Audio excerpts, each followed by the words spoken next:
Hubungan antara Amerika Serikat dan Iran sudah lama penuh ketegangan.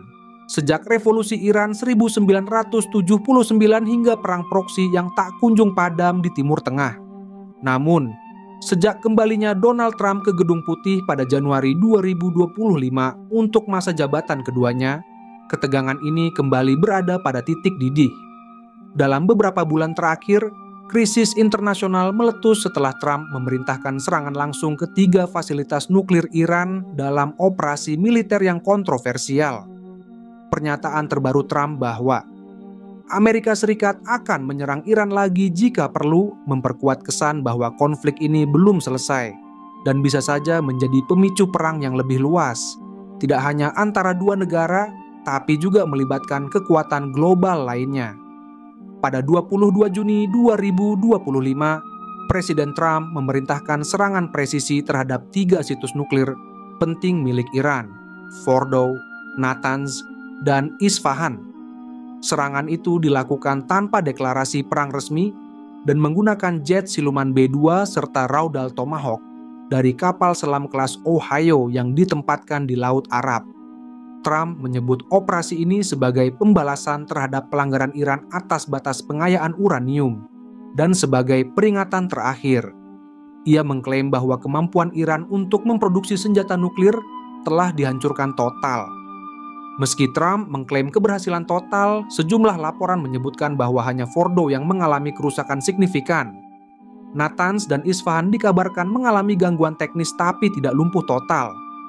Bahkan, laporan intelijen dari IAEA menyebut bahwa pengayaan uranium bisa dilanjutkan kembali dalam waktu 3-6 bulan jika Iran mengalokasikan sumber daya secara agresif. Serangan ini langsung memicu gelombang reaksi. Di dalam negeri Amerika Serikat, Kongres terbelah. Fraksi Republik mendukung langkah tersebut sebagai perlu dan tegas, sementara fraksi Demokrat menuduh Trump bertindak tanpa otorisasi legislatif. Di dunia internasional, negara-negara sekutu NATO menyatakan kekhawatiran mendalam, sementara negara seperti Israel memberikan dukungan penuh. Iran sendiri mengecam serangan tersebut sebagai pelanggaran kedaulatan besar-besaran dan menyatakan bahwa mereka berhak membalas dengan cara apapun.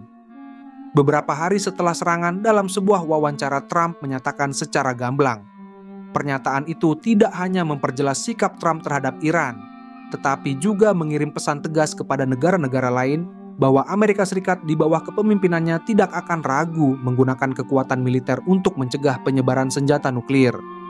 Trump juga menyatakan bahwa dirinya tidak mencari perang, tapi ia akan melakukan apapun untuk mencegah rezim fanatik di Teheran memiliki senjata pemusnah massal.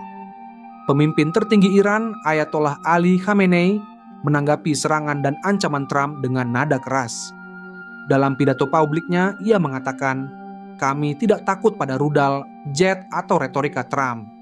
Kami telah berdiri selama 4 dekade dan tidak akan tunduk pada imperialisme Amerika, bahkan jika kami berdiri sendirian."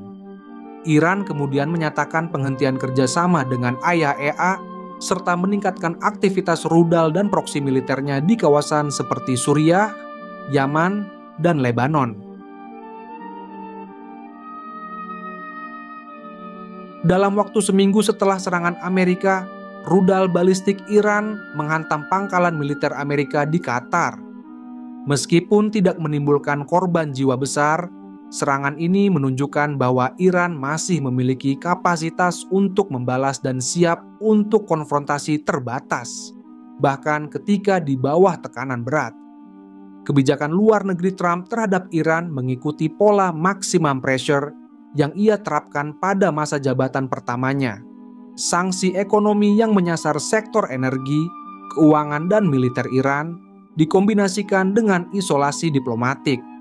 Pada 2025, Trump kembali menarik Amerika dari pembicaraan multilateral mengenai nuklir Iran dan bersikeras bahwa negosiasi baru hanya bisa terjadi jika Iran menghentikan semua aktivitas nuklir dan pengembangan rudal. Meskipun retorika Trump sangat keras, ia tetap mengirimkan sinyal bahwa pintu diplomasi tidak sepenuhnya tertutup.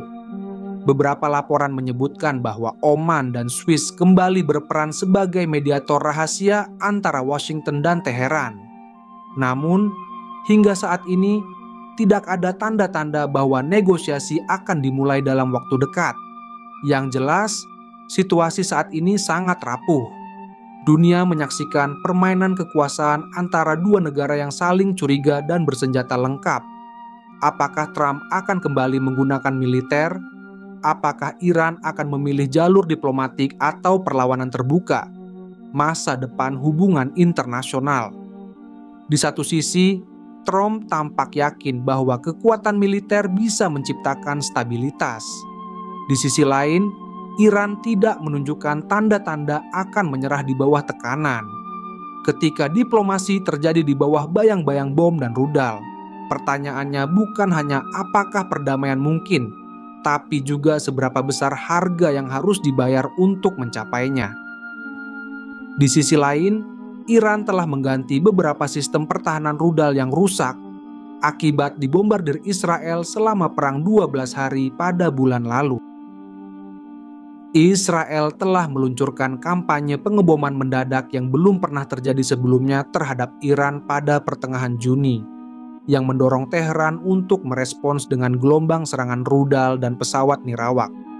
Serangan Israel memberikan pukulan bagi pertahanan udara Republik Islam tersebut yang berulang kali diaktifkan di ibu kotanya, Teheran, dan di seluruh negeri selama perang. Musuh Zionis berusaha menghancurkan kemampuan pertahanan Iran, dan beberapa sistem pertahanan kami rusak dalam perang itu, kata Musavi, yang menjabat sebagai Kepala Operasi Angkatan Darat Iran. Sekadar diketahui, jaringan pertahanan udara Iran mencakup sistem seperti Bavar 373 dan Gordad 15 buatan dalam negeri yang dirancang untuk melawan rudal dan pesawat. Iran juga memasang sistem pertahanan udara S-300 buatan Rusia pada tahun 2016. Perang dengan Israel menewaskan lebih dari 1.000 orang di Iran, sementara tembakan rudal dan drone Iran menewaskan 28 orang di Israel, menurut otoritas di masing-masing negara. Serangan Israel menargetkan infrastruktur militer dan fasilitas nuklir di seluruh Iran. Pada 22 Juni, sekutu Israel, Amerika Serikat, juga melakukan serangan yang belum pernah terjadi sebelumnya terhadap situs nuklir Iran di Fordow, Isfahan, dan Natanz. Tingkat kerusakan program nuklir Iran masih belum jelas. Presiden Amerika Donald Trump bersikeras bahwa situs-situs tersebut hancur total, tetapi laporan media Amerika meragukan tingkat keparahan kerusakannya. Mengutip penilaian kerusakan militer, melaporkan bahwa hanya 1 dari 3 situs yang sebagian besar hancur. Sistem pertahanan yang rusak kini telah diganti, ujarnya, tanpa merinci jenis sistem pertahanan apa saja yang rusak akibat dibombardir Israel.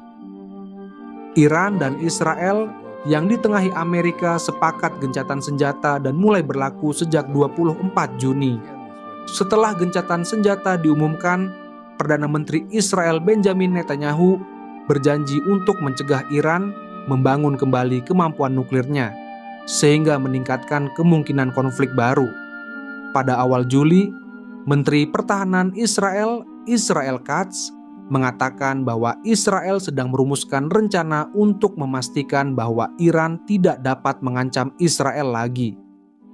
Militer Israel harus mempertahankan superioritas udaranya atas Teheran, kemampuan untuk memberlakukan pembatasan terhadap Iran, dan mencegahnya membangun kembali kemampuannya, kata Katz.